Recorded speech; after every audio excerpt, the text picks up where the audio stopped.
இன்னைக்கு மட்டன் கிரேவிங்க மண் சட்டியில் தான் நம்ம செய்ய போகிறோம். வேற லெவலுங்க. எப்படிங்கிறத பார்த்துடலாங்களா? கல்லெண்ணெய் 4 ஸ்பூன், பட்டை கிராம்பு ஏலக்காய், வெங்காயம் நல்லா வதக்கிடுச்சு, ஒரு தக்காளி பழம், ஒரு ஸ்பூன் இஞ்சி பூண்டு பேஸ்ட்டு, மஞ்சத்தூள், வரமிளகாத்தூள் ஒரு ஸ்பூன். எண்ணெய் நல்லா திரண்டு வருது. 1/2 கிலோ மட்டனை போட்டுக்கலாம்.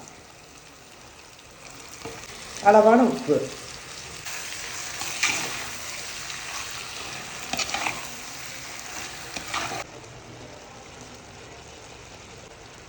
அரை லிட்டர் தண்ணி ஊற்றி நல்லா மூடி வச்சிடலாம்.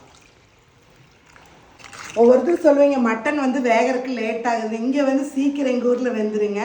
இப்போ தண்ணி சுண்ட சுண்ட அந்த மட்டன் வந்து வெந்துடும். இது வேகிறதுக்கு வந்து 20 நிமிஷம் ஆகும் கரெக்டாக.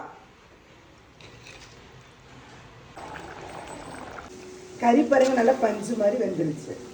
மேலால கருவேப்பிலை போட்டுக்கலாம். காரசாரமான சின்ன வெங்காயம் போட்ட மட்டன் கிரேவி ரெடிங்க. இந்த மண்பானை செய்கிறப்ப டேஸ்ட்டு செமையாக இருக்குங்க. அதை மட்டும் அந்த கறியை தனியாக அள்ளி வச்சு ஒரு பிடி சாத்தை போட்டு பிணைஞ்சு சாப்பிட்டா செம்ம டேஸ்ட்டாக இருக்குது. ட்ரை பண்ணி பார்த்து எப்படி இருக்குன்னு கமெண்ட்ஸ் பண்ணுங்கள்.